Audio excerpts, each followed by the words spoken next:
நமக்கு மகாபாரத கதைகள்னா அத்துப்பிடி. தூங்கிட்டு இருக்கணும் உசிப்பிட்டு கேட்டா கூட எல்லா கேரக்டரோட பேரையும் ரொம்ப அருமையா சொல்லுவான், கதையா சொல்லுவான். ராமாயணமும் அதே மாதிரி தான். சின்ன வயசுல இருந்து தெரிஞ்சு வச்சிருக்கோம். கிருஷ்ணரை பத்திய கதைகள் அவ்வளவா எல்லா ஏரியாலையும் கொட்டி கிடக்கு. ஏகப்பட்ட புத்தகங்கள் இருக்கு, ஏகப்பட்ட டிவி சீரிஸ் படங்கள்னு வந்து தள்ளிட்டாங்க, தெரிஞ்சு வச்சிருக்கோம். மகாபாரதத்துல நம்ம விஷ்ணு தான் ஹீரோ, ராமாயணத்திலையும் அதே விஷ்ணு தான் ஹீரோ. ஆனா நம்ம கடவுள் சிவன் சம்பந்தப்பட்ட கதைகளை மட்டும் ஏனோ விதி ஒதுக்கிக்கிட்டே இருக்கு. சிவனோட வரலாற்று கதைகள் உங்களுக்கு தெரியுமா? சிவன் சம்பந்தப்பட்ட ஒரு கதையாவது நமக்கு தெரியுமா? சிவன் சம்பந்தப்பட்ட நமக்கு தெரிஞ்ச ஒரே ஒரு கதை, அந்த குடும்ப தகராறு பழத்துக்காக முருகன் மயில்ல ஏறி உலகத்தை சுத்துறதுக்கு கிளம்பிடுவாரு. பிள்ளையாரு அசால்ட்டா அப்பா அம்மாவையே உலகம்னு சொல்லி சுத்தி வந்துட்டு பழத்தை புடிங்கிடுவாப்ல. இந்த கதையில மட்டும்தான் நம்ம சிவனை முக்கிய கதாபாத்திரத்தை வச்சு நம்ம கதை தெரிஞ்சிருக்கோம். உண்மையிலே அவருக்கு பின்னாடி இருக்கக்கூடிய அந்த பிரம்மாண்டமான வரலாற்று கதை என்னங்கிறத நம்ம தெரிஞ்சுக்க வேண்டாமா? நிஜமா கற்பனையா அப்படிங்கறதெல்லாம் ஓரம் தட்டி வச்சுட்டு மகாபாரதம் எந்த லெவலுக்கு நமக்கு தெரிஞ்சிருக்கோ, ராமாயணம் எந்த லெவலுக்கு நமக்கு தெரிஞ்சிருக்கோ, அதே மாதிரி சிவனை பத்தியும் நாம தெரிஞ்சுக்கணும். அதுக்காக தான் இந்த முயற்சி. வாங்க சிவதாண்டவத்தையும்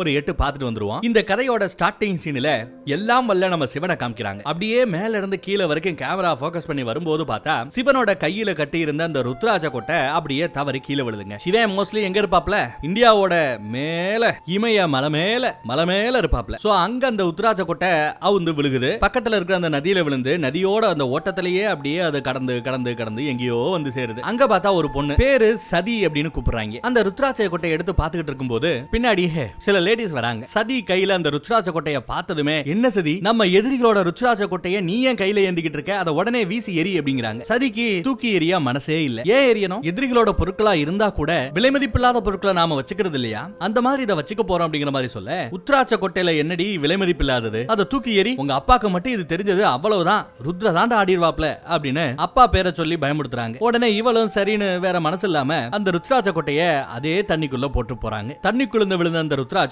அப்படியே அந்த இலை மேல அப்படியே லைட்டா மிதக்கும். சோ அம்மா பார்த்துட்டே அப்படி இந்த பக்கத்துல வந்துடுறாங்க. சதி தன்னோட அரண்மனைக்கு போறாங்க. அரண்மனைக்கு போய் பார்த்தா அங்க சதியோட அப்பா பேரு தக்ஷன் ஒரு பிரம்மாண்டமான யாகத்தை நடத்திக்கிட்டு இருக்காரு. யாகத்தையும் சிறப்பா நடத்திட்டு பக்கத்துல சில முனிவர்கள் வராங்க. அவங்கள வரவேற்கிறதுக்காக போறார். யாரா அவங்க அப்படின்னு பார்த்தா சப்த ரிஷிகள் வந்திருக்காங்க. ரிஷிகள் எல்லாரையும் வரவேற்றுட்டு, நீங்க வந்ததுனால இந்த யாகம் இன்னும் சிறப்பா நல்லபடியா முடியும். இன்னும் ஒரு சிறப்பான அறிவிப்பு வேற இருக்கு. விக்கிரகத்தை வெளியில எடுத்துடலாமா, நல்ல நேரம் வந்துருச்சா அப்படின்னு விசாரிக்க, சப்த ரிஷிகளும் நல்ல நேரம் வந்துருச்சு, விக்கிரகத்தை நீங்க மக்களுக்கு காமிக்கலாம் அப்படின்னு சொல்ல, மூடி இருக்கக்கூடிய அந்த திரையை அப்படியே விளக்குறாரு. உள்ள இருக்கிற விக்கிரகம் வெளியில தெரியுது. எதை காமிக்க போறாருன்னு ஆவலா நம்ம பார்த்தா நம்ம விஷ்ணு அப்படியே பள்ளி கொண்டு இருக்க, பக்கத்திலேயே லட்சுமி அவருக்கு கால அமுக்கி விடுற மாதிரி ஒரு சிலை. காக்கும் கடவுள் மகாவிஷ்ணு, அவரே உண்மையான கடவுள். ஆத்தலை விட அழித்தலை விட காத்தலே மிகவும் கடினமான வேலை, காத்தலே மிகவும் சிறப்பான வேலை, அந்த வேலையை மிகச் செப்பனே செய்து கொண்டிருக்கும் என் அப்பன் மகாவிஷ்ணுவுக்கே இந்த உலகில் யாரும் கட்டாத அளவு ஒரு பிரம்மாண்டமான ஒரு கோயிலை கட்டவிருக்கிறேன் அப்படின்னு ஒரு அனௌன்ஸ்மெண்ட் கொடுக்க, சுத்தி இருந்த எல்லா பேரும் தக்ஷ மன்னர் வாழ்க வாழ்க வாழ்கன்னு கோஷம் போட்டுக்கிட்டு இருக்காங்க. அதே சமயம் சப்த ரிஷிகள்ல ஒருத்தர் இப்ப ரெடியா இருக்கிற அந்த சிலையை பார்க்கும்போது சிலையோட கீழ்ப்பகுதியில இன்னும் வேலைகள் முடியல. ஐயோ, வேலை அறகுறையா இருக்கிற இந்த சிலையை வச்சு நம்ம பிரார்த்தனை செய்யக்கூடாது, இது தோஷமாச்சே அப்படின்னு அவங்களுக்குள்ள பேசிட்டு இருப்பாங்க. அதை நம்ம சதி கேட்டுற. ஆனா மன்னருக்கு அது கேட்கல. அனௌன்ஸ்மெண்ட் கொடுத்துட்டு அங்க இருக்கிற ஒரு சிற்பியை பார்த்து, ரொம்ப அருமையான ஒரு சிற்பத்தை எங்களுக்காக நீங்க ரெடி பண்ணி கொடுத்துருக்கீங்க, அதுக்கு இந்தாங்க அப்படின்னு சொல்லிட்டு நிறைய தங்க காசுகளை அப்படியே அள்ளி கொடுக்கிறாரு பரிசா. அதை அந்த சிற்பி வேணான்னு சொல்லிடுறாரு. காக்கும் கடவுளுக்கு இவ்வளவு பெரிய சிலையை செஞ்சதே என்னோட பாக்கியம், எனக்கு பணம் வேண்டாம் அப்படின்னு சொல்ல, மன்னருக்கும் சந்தோஷம், சிற்பிக்கும் சந்தோஷம். சொல்லிட்டு சிற்பி போயாச்சு. நல்ல நேரம் வந்துருச்சு, சிலையை நம்ம எடுத்துட்டு போகலாம் அப்படின்னு அவங்க பேசுறாங்க. அப்புறம் எல்லாரும் சேர்ந்து இழுக்க சிலையை அப்படியே பயங்கரமா உருட்டி இப்படி கொண்டு போயிட்டே இருக்காங்க. அரண்மனையில இருந்து இப்ப சிலை நகர ஆரம்பிச்சு விட்டது. அப்படியே கூடவே அந்த கூட்டமும் நகர்ந்து போய்கிட்டு இருக்கும்போது சப்த ரிஷிகள்ல ஒரு ரிஷி சொல்றாரு, இந்த மாதிரி அறகுறையா ரெடி ஆயிட்டு இருக்கிற ஒரு சிலையை நம்ம பிரார்த்திக்க போறோம்னு சொல்லி இருந்தா நான் முன்னாடியே வந்திருக்க மாட்டேனே, நான் இப்பயே கிளம்புறேன் அப்படின்னு சொல்ல, வேண்டாம் வேண்டாம் அவசரப்படாதீங்க, யக்ஷ மன்னர் கொஞ்சம் கோவக்காரர், ஏதாவது ஏட்டிக்கு பிட்டியா பண்ணிடுவாப்ல, இருந்து என்னதான் நடக்குன்னு பார்த்துட்டு போயிடுவோம், எனக்கு என்னமோ இது எல்லாமே விதியின்படி ஆண்டவனின் விருப்பத்தின்படியே நடப்பது போல் தோன்றுகிறது, என்னதான் நடக்குதுன்னு இருந்து பார்த்துட்டு போமே அப்படின்னு இன்னொரு ரிஷி கொஞ்சம் பேசி கன்வின்ஸ் பண்ணி அவரை கூட்டு போறார். அதே சமயம் அந்த பக்கம் பார்த்தா கோயில கட்ட போறோம்னு சொல்லிவிட்டு பயங்கர விழா கோலம் பூண்டு அந்த நகரமே பாருங்களேன் எவ்வளவு செழிப்பா சிறப்பா அவங்க கொண்டாடிக்கிட்டு இருக்காங்கன்னு. ஆட்டம் பாட்டம் கொண்டாட்டம்னு படுபயங்கரமா எல்லாம் ஜோரா போய்கிட்டு இருக்கு. கூட்டம் அலமோதுது. களியாட்டத்துல இருந்து கரகாட்டம் வரைக்கும் எல்லா ஆட்டமும் சிறப்பா இருக்கு. தக்ஷ மன்னர் வாழ்க அப்படின்னும் மகாவிஷ்ணு வாழ்க அப்படின்னும் மாத்தி மாத்தி கோஷம் போட்டுக்கிட்டே இருக்காங்க. கோயிலுக்குள்ள அந்த பிரம்மாண்டமான சிலையை கொண்டு போய்கிட்டு இருக்கும் போது ஒரு கட்டத்துக்கு மேல சிலை நகர மாட்டேங்குது.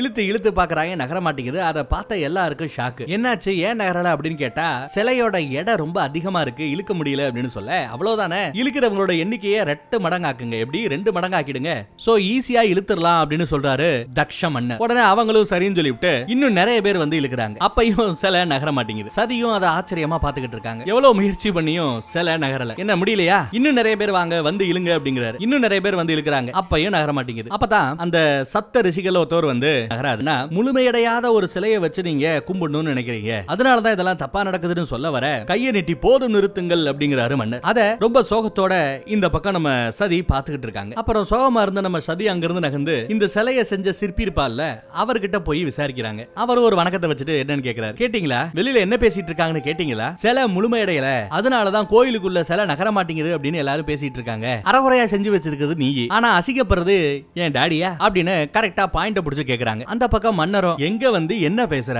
என்கிட்டயே வந்து இந்த வேலை முடிஞ்சிருச்சு முடியலன்னு சொல்றதுக்கு யார் யா நீ அப்படின்னு கேக்குறாரு. அந்த பக்கம் நம்ம சிற்பியும் ரொம்ப வருத்தப்பட்டு ஏதோ பேச ஆரம்பிக்கிறார். என் மேல எந்த தப்பும் இல்லதாயே, உங்க அப்பாரு எப்படி செய்யணும்னு கேட்டாரோ அப்படித்தான் செஞ்சு கொடுத்துருக்கேன் அப்படின்னு அங்க நம்ம சிற்பி சொல்லிக்கிட்டு இருக்காரு. இந்த பக்கம் அந்த சப்த ரிஷிகள்ல ஒருத்தவர் இன்னும் ஒண்ணு கெட்டு போல, நீங்க நினைச்சீங்கன்னா நடக்க போற இந்த அசம்பாவிதத்தை நீங்க தடுத்து நிறுத்த முடியும், இந்த பாவத்தை செய்யாதீங்க அப்படின்னு ஒரு வார்னிங்க போடுறாரு. போட்டு அந்த மனுஷன் போயிட்டாப்ல. நம்ம மன்னனுக்கு இப்ப என்ன பண்ணணும்னு தெரியல, முழிக்கிறார். பல கட்ட யோசனைக்கு அப்புறம் ஒரு முடிவுக்கு வரார். எல்லாம் வல்ல நம்ம மகா விஷ்ணுவோட இந்த சிலைய கோயிலுக்குள்ள கொண்டு வர இந்த நாராயணனை அவரோட இருக்கையில கொண்டு போய் அமர்த்த நாராயணி யாகம் செஞ்சா போதும், எல்லாம் நல்லதே நடக்கும், நாராயணி யாகம் ஆரம்பிக்கட்டும் அப்படிங்கிறார். அதுக்கும் அங்க பஞ்சாயத்து தாங்க. சில ரிஷிகள் வந்து நீங்க சொல்ற அந்த நாராயணி யாகத்தை அவ்வளவு ஈஸியா நடத்திட முடியாது, 108 வகையான மலர்கள் வேணுமா அந்த யாகம் பண்றதுக்கு, குறிப்பா ஏதோ பாரிஜாத மலரா, அந்த மலர் ரொம்ப முக்கியமா, கீழோகம் மேலோகம் பாதாள லோகம்னு இந்த 3 லோகத்திலேயுமே அந்த பூ ஒரே ஒரு இடத்துல தான் கிடைக்குமா. அப்படி அந்த பெருசு அந்த ரிஷி கொஞ்சம் தூபம் போட ஆரம்பிக்க,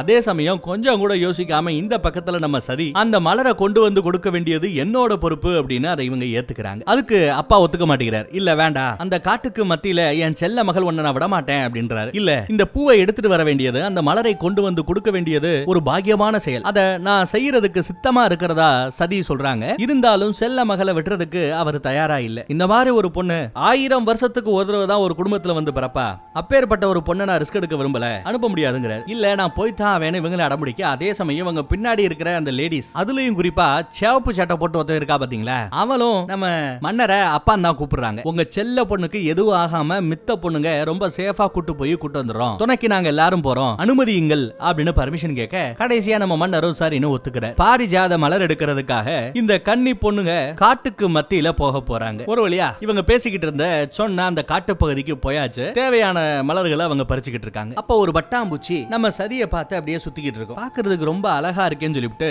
அந்த பட்டாம்பூச்சியை ஃபாலோ பண்ணிட்டு இந்த அம்மாவும் ஓடிக்கிட்டு இருக்காங்க. அது ஒரு குளக்கரைக்கு பக்கத்துல நம்ம சதியை கொண்டு வந்து விடுது. அந்த குளத்துல ஒரு இடத்துல அந்த பட்டாம்பூச்சி நிக்குங்க. நல்லா உத்துவங்க பார்த்தா அந்த பட்டாம்பூச்சி எந்த இடத்துல நிக்குதோ அங்கதான் கொஞ்ச நேரத்துக்கு முன்னாடி இவங்க தூக்கி எரிஞ்சாங்களே ஒரு ருத்ராட்ச கொட்டை, அது இருக்கு. அது மறுபடியும் இவங்க கைக்கு வந்து சேருது. அதே சமயம் சுத்தியும் முத்தியும் பாக்குறாங்க, ஏதோ தப்பா தெரியுது. கூட வந்த அந்த லேடிஸ் கூட்டம் அங்க இல்ல. பட்டாம்பூச்சியை ஃபாலோ பண்ணிட்டு வந்ததுல கொஞ்சம் வழி மாறி இந்த பக்கம் வந்துட்டாங்க போல. இந்த பக்கம் வந்து பார்த்தா மலை உச்சியில பிரம்மாண்டமா லிங்க மாதிரி ஒரு அமைப்பு. அதோட அழகை பார்த்து இவங்க வியக்குறாங்க. அப்படியே மெய் மறந்து போய் அந்த காட்சியை பார்த்துக்கிட்டு இருக்காங்க. அப்படியே அந்த அழகுல மயங்கி இவங்க நடக்க ஆரம்பிக்கிறாங்க. நடந்து போனா அங்க நிறைய முனிவர்கள் அங்க உட்கார்ந்து தியானம் பண்ணிட்டு இருக்காங்க. சதியை பார்த்ததும் எல்லாரும் வணக்க வைக்கிறாங்க. ஆனா அங்க இருக்கிற முனிவர்கள் பாக்குறதுக்கு ரொம்ப விகாரமா இருக்கிறத பார்த்து சதி கொஞ்சம் பயப்படுறாங்க. ஒருத்தர் மட்டும் தான் கொஞ்சம் சாந்த ரூபமா தெரியுறாரு, வணக்க வைக்கிறார். யாருமா நீங்க இந்த பக்கம் வந்திருக்கீங்கன்னு கேட்டா வழி தவறி இந்த பக்கம் வந்துட்டதா நம்ம சதி சொல்லும் போது அந்த பக்கம் யாகம் பண்ணிக்கிட்டு இருந்த இன்னொரு முனி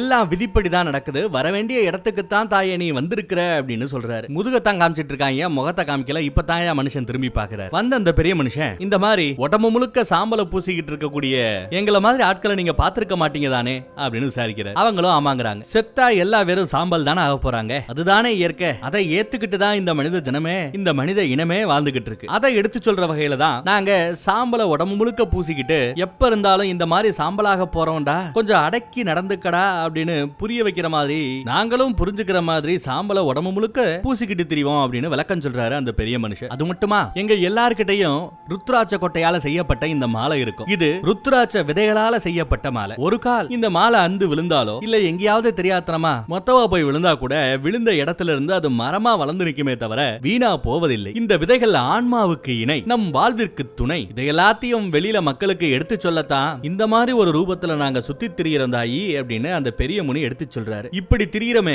எங்களுக்கு சிவதொண்டர்கள் அப்படின்னு பேருன்றாரு. அதை கேட்டதும் இவங்கள கொஞ்சம் ஷாக்காராங்க. சிவதொண்டர்களா அப்படின்னு கேக்குறாங்க. ஆமா, நாங்க கும்பிடுற அந்த சாமி பேரு சிவன், அவருக்கு ஈசன் என்ற இன்னொரு பேரும் உண்டு அப்படின்னு இன்னொரு முனி எடுத்து விளக்க சொல்றாரு. முக்கடவுள்களில் ஒருவர், ஆனா அவரை ஏத்துக்கதான் உங்க அப்பா தட்ச மன்னர் கொஞ்சம் கூட மனசு இறங்கி வர மாட்டேங்கிறார். கடவுள்னா அது விஷ்ணு மட்டும்தான் அப்படிங்கிறார். சிவ அடியார்களையும் சிவனையும் அவர் மறுக்கிறார் அப்படின்னு அவங்க அப்பாவை பத்தி சொல்றாங்க. இல்ல மன்னிச்சுக்கங்க, எனக்கு லேட் ஆயிடுச்சு, என் சகோதரிகள் என்ன தேடுவாங்க, நான் கிளம்புறேன் அப்படின்ட்டு கிளம்புறாங்க. ஒன்னும் பிரச்சனை இல்லமா, நானே கொண்டு வந்து விடுறேன் வா அப்படின்னு கூட்டு வராரு அந்த பெரிய முனி. அப்படி நடந்து போய்கிட்டு இருக்கிற வழியில எங்க அப்பா ரொம்ப ஆசையா செஞ்ச அந்த சிலைகள், அந்த சிலை கோயிலுக்குள்ள போகல. எல்லாம் விதியின்படிதான் நடக்கும், ஏற்கனவே எழுதுனதுதான் நடக்கும் அப்படின்னா இந்த விஷயம் கூட ஏற்கனவே எழுதப்பட்டதா அப்படின்னு இவங்க டவுட் கேட்க, அதுக்கு நம்ம பெரிய முனி, ஆமா அது மட்டுமா, இப்போ உங்க அப்பா நாராயணியாக நடத்த போறாரு இல்லையா, அது கூட தோல்வியில தான் முடியும் அப்படின்னு ஏற்கனவே எழுதப்பட்டாகி விட்டது, அதுவும் விதிதான் அப்படிங்கிறாரு அவரு. முழுமையடையாத ஒரு சிலையை கொண்டு போய்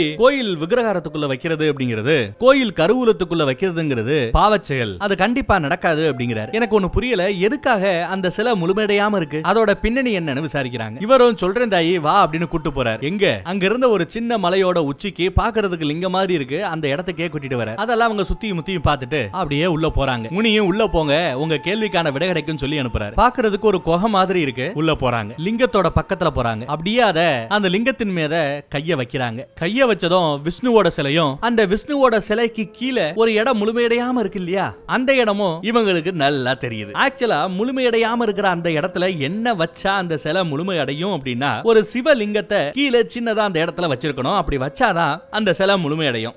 அதை இவங்க தெரிஞ்சுக்கிறாங்க. இவங்க அப்பனுக்கு தான் சிவனை கண்டாலே ஆகாது இல்லையா, அதனாலதான் சிவனோட சிலைய அங்க செய்யக்கூடாதுன்னு சொல்லிவிட்டு அறகுறையா விஷ்ணு சிலைய முடிச்சிருப்பாங்க போல தெரியுது. இதெல்லாம் இவங்க இங்க இருந்து இதை தொட்டதுக்கு பின்னாடி தாங்க தெரிய வருது. இப்ப தெரியுதா, அந்த சிற்பி கூட என்ன மேட்டரா சொல்ல முடியாம முழுங்கிட்டு இருந்தான்னு இவங்க அப்பா தான் சிவன் சிலையை செஞ்சு என் விஷ்ணு சிலை முழுமையடையணும்னு அவசியம் இல்ல, அப்படியே நிப்பாட்டியா அப்படின்னு சொல்லி இருக்கிறாரு. சோ சிற்பியை குறை சொல்லி குத்தம் இல்லை இல்லையா. இந்த உலகத்தையே ஆக்கின பிரம்மா, இந்த உலகத்தையே காக்கக்கூடிய விஷ்ணு, அவங்க எவ்வளவு முக்கியமோ அதே அளவு அழித்தல் தொழிலையே முழு நேர தொழிலா செஞ்சுக்கிட்டு இருக்கிற அந்த சிவனும் முக்கியம் இல்லையா. ஆக்கல், அழித்தல், காத்தல், இது மூணுல ஒண்ணு இல்லைன்னா கூட இந்த மூவுலகமே சம்பிச்சு போயிடாதா அப்படின்னு கேக்குற. சோ எல்லாம் தெரிந்து கொண்டே சிவனோட அந்த சிலைய, அந்த சின்ன பாகத்தை விஷ்ணுவோட அந்த பிரம்மாண்டமான சிலையில அறகுறையா விட்டு வச்ச உங்க அப்பனுக்கு கொஞ்சம் கொழுப்பு கூடித்தான் போச்சு அப்படிங்கிற மாதிரி இவர் சொல்ல வர, அதை கேட்ட பொண்ணுக்கு அப்பாவை குறை சொன்னா கோவம் வராதா இல்லையா, கோவம் வருது. ஏன் முன்னாடி எங்க அப்பா பத்தி தப்பா பேசாதீங்க அப்படின்னு சொல்றாங்க. நீங்க பேச வேண்டாம்னு சொன்னா நான் பேசாம விட்டுருவேன், ஊர் மக்கள் வாய் அடைக்க முடியுமா, இல்ல உண்மைதான் பொய்யாயிடுமா. அந்த சின்ன இடத்துல சிவனோட லிங்கத்தை செய்யாத பட்சத்துல விஷ்ணுவோட அந்த சிலை பூர்த்தி அடையாது, முழுமை அடையாது.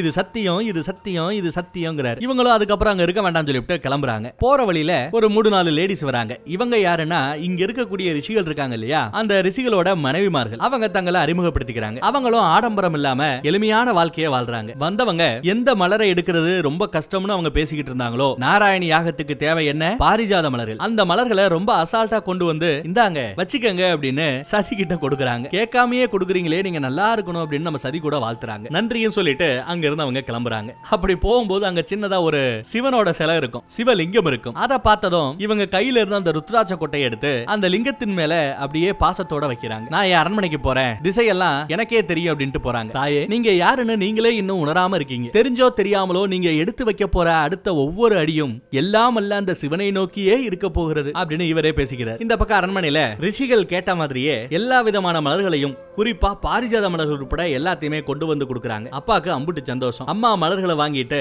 பொண்ணை வாழ்த்துறாங்க. அடுத்து யாக வேலைகள் நடக்க ஆரம்பிக்குது. எங்கடா நம்ம சிற்பியை காணமேனு சிற்பியை தேடி கண்டுபிடிச்சு போய் பேசுறாங்க. கொஞ்சம் ஓப்பனா பேசுறீங்களா, எங்க அப்பா தான் சொன்னாரா விஷ்ணுவோட சிலையில எதுக்கு சிவனோட லிங்கம் அப்படின்னு சொல்லிட்டு அந்த ஏரியாவை பண்ண வேணான்னு என் டாடி சொன்னாரா அப்படின்னு விசாரிக்கிறாங்க. சிற்பி எந்த பதிலும் சொல்லாம அமைதியா இருக்கிறத வச்சு இவங்க அது உண்மைதான் அப்படின்னு புரிஞ்சுக்கிறாங்க. இந்த பக்கம் வேற அந்த நாராயணியாக நடந்துகிட்டு இருக்கு. சிற்பி கிட்ட விசாரிக்கிறாங்க. சிவலிங்கத்தை செய்யாம அந்த சிலை உள்ள போக வாய்ப்பே இல்லையான்னு விசாரிச்சா, அதெல்லாம் எனக்கு சரியாது சாமி அப்படிங்கிறாரு இவரு. கூடவே மறைச்சு வச்சு சிவலிங்கத்தை சின்னதா செஞ்சு எடுத்து வந்திருக்கிறாரு நம்ம சிற்பி. சிவலிங்கம் என்கிட்ட தான் இருக்கு, சிலை எந்த பிரச்சனையும் இல்லாம கோயிலுக்குள்ள போகணும் அப்படின்னு நீங்க நினைச்சீங்கன்னா இந்த ஏழையால செய்ய முடியாததை நீங்க செய்யுங்க, இந்த சிவலிங்கத்தை வாங்கிட்டு வைக்க வேண்டிய இடத்துல வச்சிருங்க அப்படின்னு சிற்பி நீட்ட இவங்க தயங்கி 2 ஸ்டெப் பின்னாடி போறாங்க, பயப்படுறாங்க. இந்த பக்கம் ஒரு வழியா நாராயணியாக நடந்து முடிஞ்சிருச்சு. இப்ப தள்ளுங்கடா சிலையை அப்படின்னு சொன்னதும் சொன்னதும் சிலைய நகட்ட முயற்சி பண்றாங்க. எவ்வளவு முயற்சி பண்ணியும் அந்த சிலை நகர மாட்டேங்குது. இன்னும் நிறைய பேர் சேர்றாங்க, இழுக்கிறாங்க, தள்ளி பாக்குறாங்க, நகரல. சிற்பி கேக்குறாரு, தயவு செஞ்சு இந்த லிங்கத்தை எடுத்துக்கங்க, உங்க அப்பா செய்ய போற இந்த அனர்த்தத்தை தடுத்து நிறுத்துங்க, பிரச்சனை இல்லாம எல்லாத்தையும் உங்களால தான் முடிக்க முடியும், சிவலிங்கத்தை கையில ஏந்துங்க அப்படின்னு கேக்குறாரு. உங்க அப்பாவுக்கு ஒரு மிகப்பெரிய